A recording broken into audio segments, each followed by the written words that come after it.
Halo semuanya, perkenalkan kami dari kelompok satu akan mempresentasikan hasil pengembangan proyek kami. Adapun nama aplikasi kami adalah Sistem Informasi Sekolah SMK Negeri 3 Balige. Sebuah aplikasi yang dibangun menggunakan Flutter sebagai framework utama. Flutter memungkinkan kami membangun satu code base yang berjalan secara multi-platform, yaitu di mobile dan di website sekaligus. Tujuan aplikasi ini adalah mengintegrasikan seluruh kebutuhan informasi dan administrasi sekolah ke dalam satu platform digital yang dapat diakses secara real-time dari berbagai perangkat. Masalah yang diselesaikannya adalah berbagai aktivitas sekolah seperti pengelolaan profil sekolah, pendataan siswa, publikasi kegiatan, pencatatan pelanggaran siswa, hingga penyediaan dokumen akademik yang masih dilakukan secara manual atau menggunakan media-media yang terpisah yang mengakibatkan proses administrasi menjadi kurang efisien, sulit dipantau, dan berpotensi menimbulkan inkonsistensi data. Adapun target pengguna dari sistem ini adalah yang pertama itu ada administrator, selanjutnya ada tata usaha, selanjutnya ada guru, ada siswa, serta masyarakat ataupun pengunjung umum dari websitenya nanti.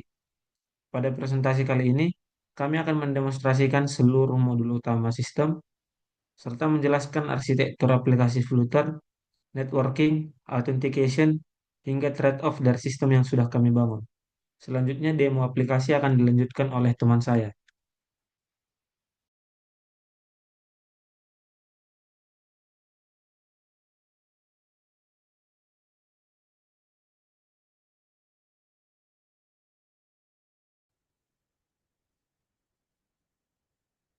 Di sini pada tahap pertama kami akan mendemonstrasikan eh, aplikasi Flutter yang berjalan di platform web.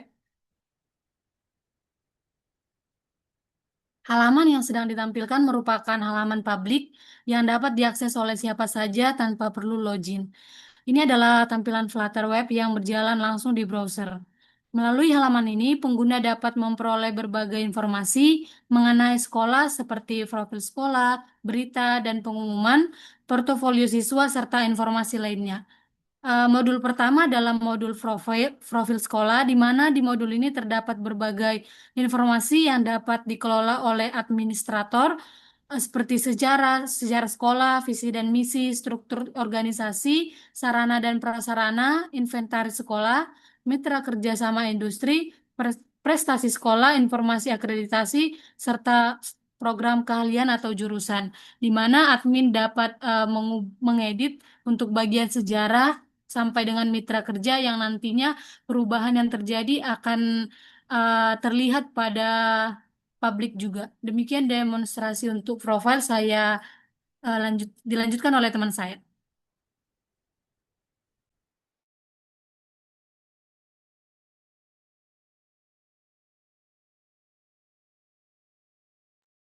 Baiklah, selanjutnya di sini saya akan mempresentasikan untuk fitur manajemen. Jadi, di fitur manajemen data ini, kita bisa, si admin bisa mengelola seluruh data siswa dan guru yang ada di SMK Negeri 3 Bali. Jadi, untuk mengaksesnya sendiri, nanti dari sidebar ini ada menu manajemen data, nanti ada dropdown data siswa dan data guru. Lalu untuk data siswa sendiri, tampilan dashboardnya seperti ini. Nanti akan tampil tabel yang berisi seluruh data siswa. Lalu untuk menambahkan data siswa, terus tadi admin bisa menekan tombol tambah siswa yang di atas ini. Lalu selanjutnya bisa admin mengisi data-data sesuai data siswa tersebut, lalu nanti disimpan. Nah, nanti datanya akan tertambah di halaman utama. Lalu selanjutnya eh, untuk admin juga bisa melakukan edit dan hapus data, di mana untuk edit atau hapus itu kita bisa menekan tombol edit atau menghapus di kolom aksi di row, pada row data yang ingin kita edit atau hapus. Misalnya di row ini kita tekan tombol edit, nanti akan muncul data seperti ini. Lalu selanjutnya akan muncul data detailnya, lalu kita bisa edit datanya dengan menekan tombol seperti pensil ini. Jika sudah selesai edit, tinggal centang. Lalu selanjutnya kita juga bisa, admin juga bisa upload file seperti rapor, SKL, dan ijazah. Dimana kalau ingin upload, tekan tombol seperti tanda panah ini, dan untuk download bisa tekan tombol seperti tanda bawah, tanda panah ke bawah. Lalu selanjutnya, eh, admin juga bisa hapus data dengan menekan tombol hapus, lalu konfirmasi ya hapus. Lalu selanjutnya jika admin ingin menambahkan data dalam jumlah jumlah banyak sekaligus, admin bisa menekan bisa mengimport data mengimportnya dengan mengimport Excel-nya. Jadi pertama kita download template-nya terlebih dahulu, nanti template-nya bentuknya akan seperti ini. Lalu selanjutnya si admin akan mengisi datanya. Lalu jika data yang sudah diisi, kita bisa import dengan menekan tombol import. Nanti pilih template yang sesuai. Nanti setelah dipilih, datanya akan tertampil di sini. Lalu selain itu, admin juga bisa ekspor data siswa dengan misalnya admin ingin mengekspor seluruh data siswa yang ada di manajemen data ini, admin bisa tekan tombol ekspor yang ada di bagian bawah ini. Nanti setelah di-download, hasilnya akan keluar seperti ini. Lalu selanjutnya eh, itu untuk bagian data siswa. Lalu untuk bagian data guru, dashboardnya seperti ini. Di sama seperti data siswa di bagian atas itu ada tombol tambah. Lalu di bawah ada export, import, dan download template-nya. Lalu selanjutnya selain itu untuk data siswa dan data guru juga bisa melakukan searching dan filtering.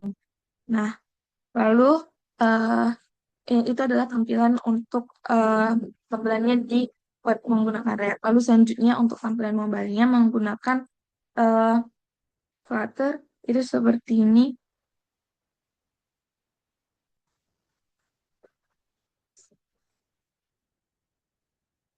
Nah, jadi tampilannya seperti ini.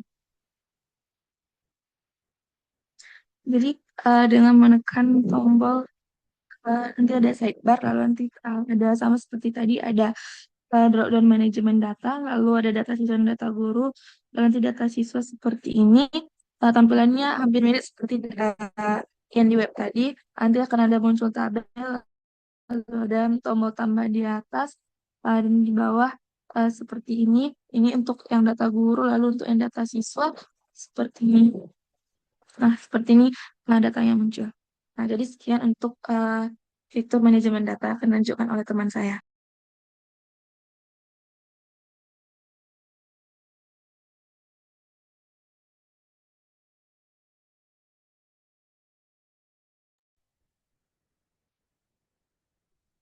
Baik, jadi untuk fitur yang selanjutnya itu adalah fitur portofolio dan skill, yang dimana fitur ini adalah salah satu fitur utama di proyek SMK Negeri 3 Baligeni. Nah, jadi modul portofolio dan skill siswa ini adalah dia nanti akan sebagai wadah bagi siswa untuk menunjukkan hasil karya serta kompetisi yang sudah mereka miliki. Nanti jadi di sini setiap siswa itu bisa mengunggah proyek dan juga menambahkan deskripsi dari proyeknya itu serta menginputkan skill dan juga kompetisi yang mereka miliki. Nah, jadi portofolio yang telah diunggah nantinya dapat dilihat oleh guru, admin maupun masyarakat umum. Ya, artinya itu nanti datanya itu adalah publik. Nah, contohnya misalnya kita lihat di sini pada yang bagian mobile, setelah kita login sebagai siswa, jadi nanti portofolio ini hanya bisa diakses hanya bisa digunakan oleh siswa. Selain siswa, maka nanti dia hanya bisa untuk melihat data portofolio yang sudah ditambahkan oleh siswa. Nah, jadi di sini misalnya kita buat salah satu portofolio, judulnya itu misalnya membuat web.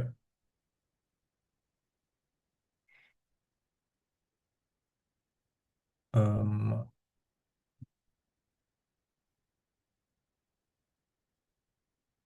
Web kita buat deskripsinya, lalu kita isi jurusannya. Nah, jadi kebetulan pada SMK ini ada dua jurusan, yaitu Tata Boga dan juga Perhotelan. Jadi nanti setiap siswa itu bisa langsung memilih jurusan yang mereka miliki. Lalu sini kita pilih kategorinya, lalu kita bisa masukkan keahlian yang kita miliki sebagai siswa. Nah, setelah kita tambahkan, maka nanti di sini akan ada pesan portofolio berhasil ditambahkan. Ya, artinya itu UI-nya itu sudah responsif, yaitu memberikan keterangan jika eh, penambahan portofolio itu berhasil. Lalu sini kita bisa edit untuk ininya, untuk bagian portofolio yang sudah kita tambahkan. Misalnya kita ganti ini jadi, lalu kita simpan perubahannya.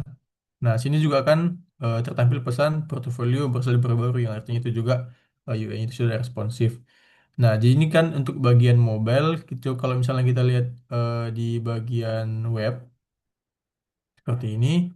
Nah, jadi pada bagian web ini kita bisa melihat apa namanya portofolio yang sudah kita tambahkan barusan sebagai siswa.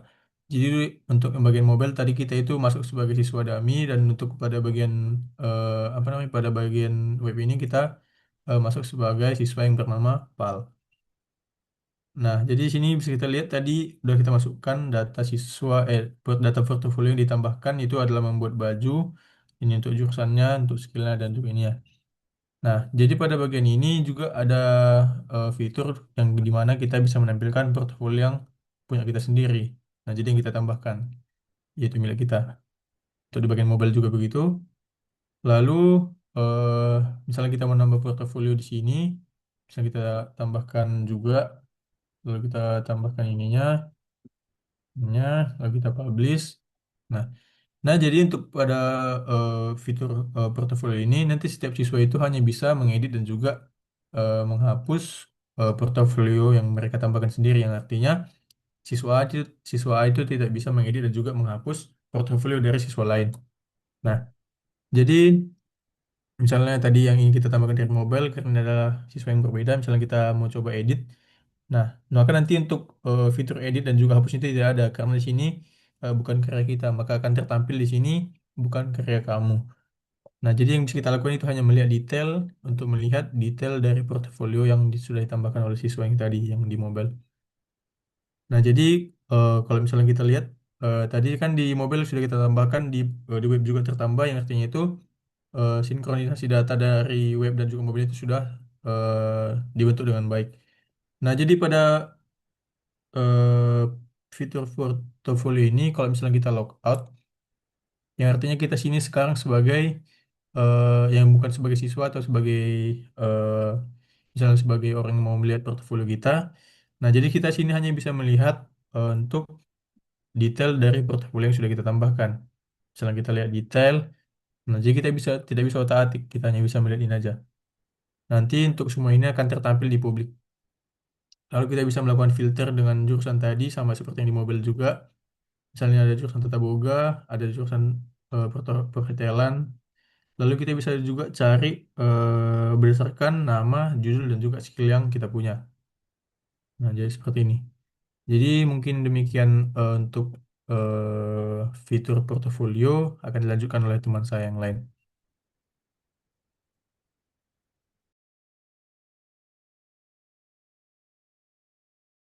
Baik, selanjutnya saya akan menjelaskan mengenai struktur folder dari proyek kami, di mana pada proyek kami ini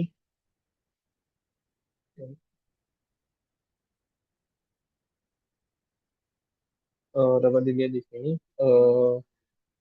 Berikut adalah struktur folder dari proyek filter kami, di mana dia terdiri dari beberapa folder seperti UI, kemudian service, kemudian yaitu model,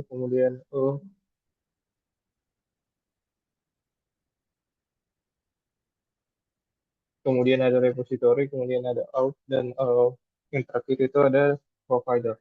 Di mana kami memiliki folder UI yang berisi seluruh widget dan halaman Flutter, kemudian service yang berisi logika komunikasi ke API, kemudian folder model untuk merepresentasikan data, kemudian yaitu folder repository sebagai abstraksi akses data, kemudian folder out untuk autentifikasi, dan juga folder provider untuk state management. Di mana selanjutnya saya akan menjelaskan alur aplikasi dari UI hingga ke server. Mana saya saat pengguna melakukan aksi pada aplikasi, misalnya login atau melihat data profil sekolah, permintaan pertama kali berasal dari UI.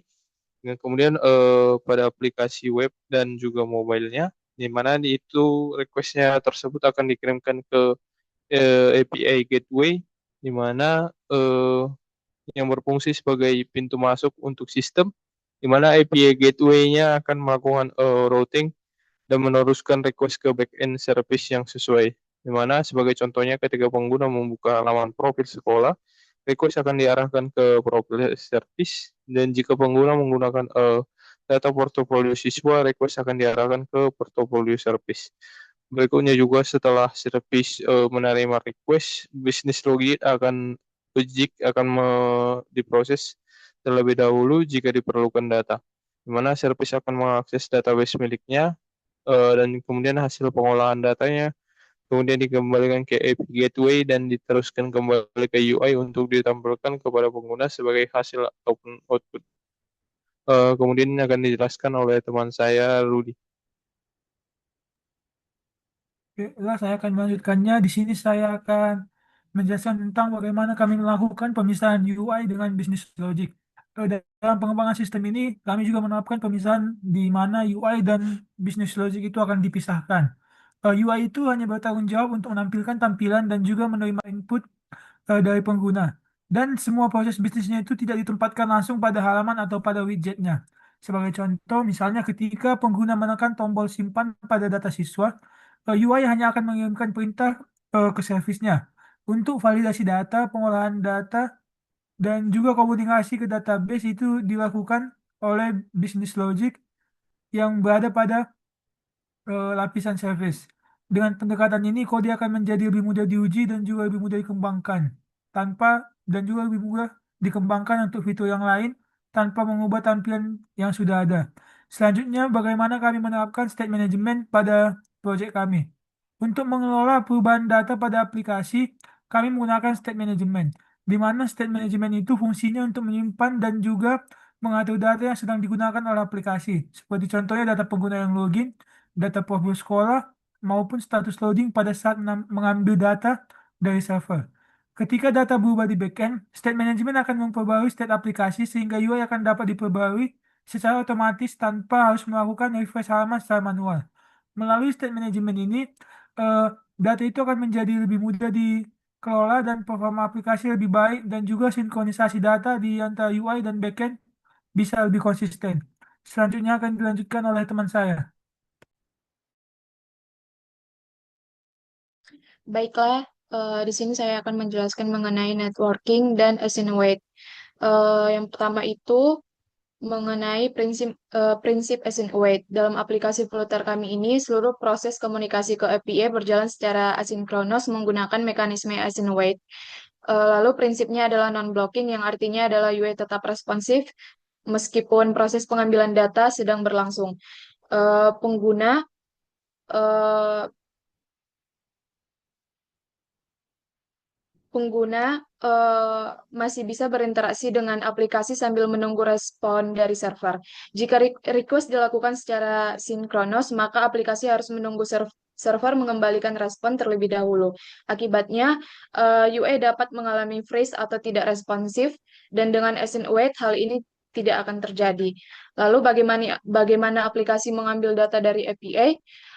Ketika pengguna membuka halaman berita, aplikasi Flutter akan mengirim HTTP GET ke request ke API Gateway, lalu diteruskan ke service terkait dan mengambil data dari database, lalu mengembalikan respon JSON ke aplikasi. JSON kemudian diparse menjadi objek news model menggunakan method from JSON. Lalu bagaimana aplikasi menangani error? Untuk menangani error jaringan maupun server, kami menggunakan try catch dan kondisi error yang ditangani itu meliputi yang pertama ada internet mati, di mana aplikasi menampilkan pesan koneksi gagal. Yang kedua timeout, di mana request dibatalkan dan pengguna diberitahu. Lalu ketiga itu login gagal, di mana respon status bukan 200, tapi pesan error ditampilkan. Lalu yang keempat ada respon tidak valid, di mana proses persis gagal ditangkap oleh catch. Sehingga aplikasi tidak langsung crash ketika terjadi masalah pada jaringan. Selanjutnya akan dilanjutkan oleh teman saya. Berikutnya kami akan jelaskan sistem autentikasi pada aplikasi Flutter kami. Yang pertama itu flow login.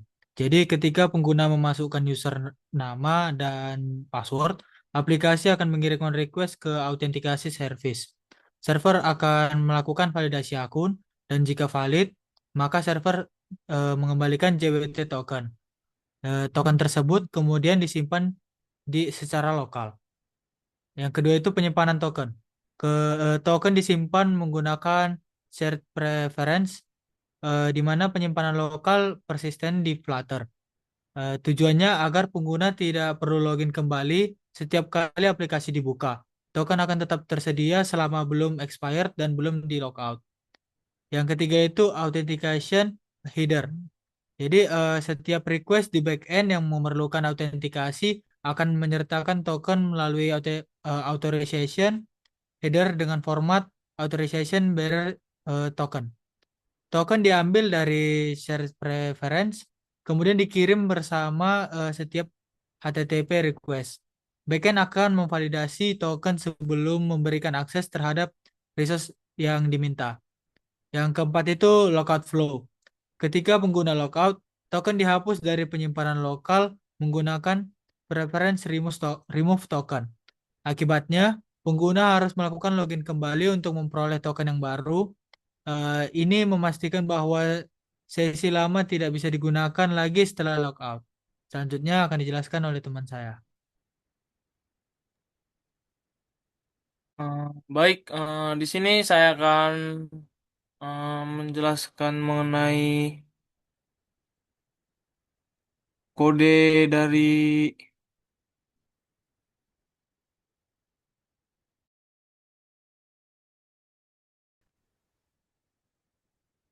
baik, di sini saya akan menjelaskan terkait kode. Yang pertama itu ada networking. Di sini kami menggunakan Dart, di mana pada potongan kode terdapat seperti kelas new service, final string base URL-nya itu HTTPS API SMK Bali G. Dan di sini kami menggunakan future list news model sebagai return type karena proses pengambilan data dari server tidak berlangsung secara instan. Di mana ketika fungsi dipanggil, data belum tersedia saat itu juga. Oleh karena itu, fungsi mengembalikan sebuah future untuk nantinya yang berisi hasil request setelah proses selesai. Di sini juga kami menggunakan async await. Kenapa kami menggunakannya? Karena keyword async itu menandakan bahwa fungsi berjalan secara asinkronus. Nah, sedangkan await di sini tuh digunakan untuk menunggu hasil request tanpa menghentikan proses lain yang sedang berjalan. Ini memastikan bahwa UI itu tetap responsif atau non blocking. Di sini juga kami memakai try catch. Kenapa? Karena try catch itu menangani kemungkinan error yang terjadi. Misalkan errornya itu seperti internet mati, timeout, server error, dan response tidak valid. Itu aplikasi tidak langsung crash. Membuat aplikasi kami itu tidak langsung crash ketika terjadi masalah pada jaringan. Ya, kami juga memisahkannya ke service karena logika networking ini tuh ditempatkan langsung di dalam widget, yang dimana kami memisahkannya ke dalam new service agar UI-nya itu hanya fokus pada tampilan, sedangkan proses pengambilan data ditangani oleh service layer. Lalu terdapat kode UI dan state management, di mana di sini bisa saya bacakan itu seperti Dart class news page extend stateful widget, lalu class news page state extend state news page, lalu future void load news async, lalu ya kode-kode seperti itu, di mana ini tuh merupakan bagian UI yang digunakan untuk menampilkan daftar berita dalam aplikasi Flutter. Di sini kami menggunakan stateful widget karena data berita dapat berubah setelah request API selesai. Ketika halaman pertama kali dibuka, daftar berita itu masih kosong. Nah, setelah data berhasil diterima dari backend, tampilan itu perlu diperbarui. Nah, jadi kita tuh menggunakan stateless widget. Maka halaman tidak dapat memperbarui tampilan ketika data berubah. Lalu kami juga menggunakan init state, di mana metode init state itu digunakan agar proses pengambilan data dilakukan saat halaman pertama kali dibuka, sehingga pengguna tidak perlu menekan tombol refresh secara manual. Lalu kami menggunakan set state, di mana ini setelah data berhasil diperoleh dari backend, kami itu menggunakan set state untuk memperbarui state aplikasi. Nah, ketika set state dipanggil, eh, Flutter akan melakukan rebuild widget sehingga data terbaru langsung tampil pada layar. Lalu terdapat state management dengan provider, di mana untuk state yang digunakan pada banyak halaman, kami menggunakan provider. Provider itu berfungsi untuk sebagai state management, sehingga data tidak perlu dikirim dari widget ke widget secara manual. Nah, ketika state berubah, seluruh widget yang mendengarkan provider akan diperbarui secara otomatis. Lalu set flow-nya itu data masuk dari API, set state memperbarui state lokal, lalu provider itu memperbarui state global, dan yang terakhir widget itu akan di-rebuild otomatis. Lalu kita masuk ke dalam authentication, di mana dalam authentication ini merupakan bagian dari yang bertanggung jawab untuk menangani proses login dari pengguna. Ini kami pisah dari service karena logika autentikasi itu tidak ditempatkan langsung pada widget. Kami memisahkan logika login ke dalam out service. Ini tuh bertujuan agar UI itu hanya fokus pada tampilan saja, sedangkan proses bisnisnya itu ditangani oleh service layer. Ini adalah pemisah UI dan logik yang benar. Eh, Lalu flow login yang digunakan itu kayak misalkan pengguna itu memasukkan username dan password. Lalu aplikasi akan mengirim HTTP post request ke authentication service. Lalu server melakukan validasi akun. Nah, jika akunnya itu valid, maka server akan mengembalikan JWT token melalui field access token. Eh, Token itu disimpan menggunakan shared preference dengan pref setting token, token. Ini tujuannya itu agar pengguna tidak perlu login kembali setiap kali aplikasi itu dibuka. Lalu setiap request berikutnya ke backend akan mengambil token dari shared preference dan menyertakan melalui authorization header, authorization bear token. Backend akan memvalidasi token sebelum memberikan akses terhadap resource. Eh, Lalu ketika kita ingin logout, token itu bakal dihapus dari penyimpanan lokal menggunakan pref remove token.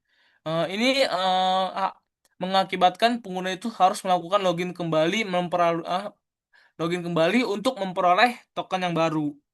Eh, di mana melalui 3 kode itu dapat dilihat bahwa aplikasi Flutter kami itu menerapkan pemisahan antara UI, service, dan authentication layer, di mana pendekatan itu membuat kode itu mudah dipelihara dan mudah diuji.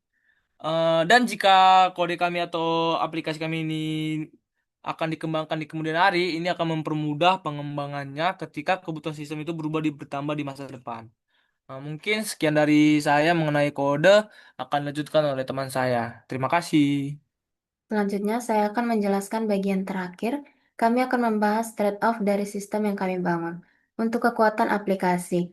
Jadi pada aplikasi ini kekuatannya yang pertama ada multi-platform dengan Flutter. Ini merupakan satu kode base yang berjalan di mobile dan web adalah keunggulan utama. Yang kedua, microservice arsitektur. Di sini setiap pelayanan seperti profile service, berita service, manajemen data service, portofolio service, dan pelanggaran siswa service berdiri sendiri hingga lebih mudah dikembangkan dan di-maintain secara independen. Lalu yang ketiga ada pemisahan service yang jelas. Di sini networking, authentication, dan state management dipisah dari UI sehingga kode lebih modular dan mudah diuji. Lalu yang terakhir ada pengelolaan informasi sekolah secara terintegrasi. Di sini seluruh kebutuhan administrasi dan informasi sekolah tersedia dalam satu platform yang dapat diakses secara real time. Untuk kekurangan dan keterbatasan dari aplikasi kami secara umum, yang pertama belum tersedianya push notification untuk pemberitahuan real time.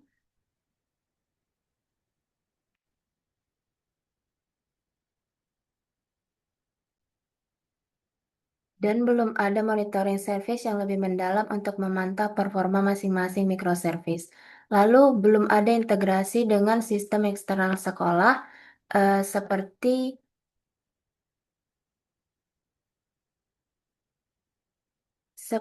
yang terdapat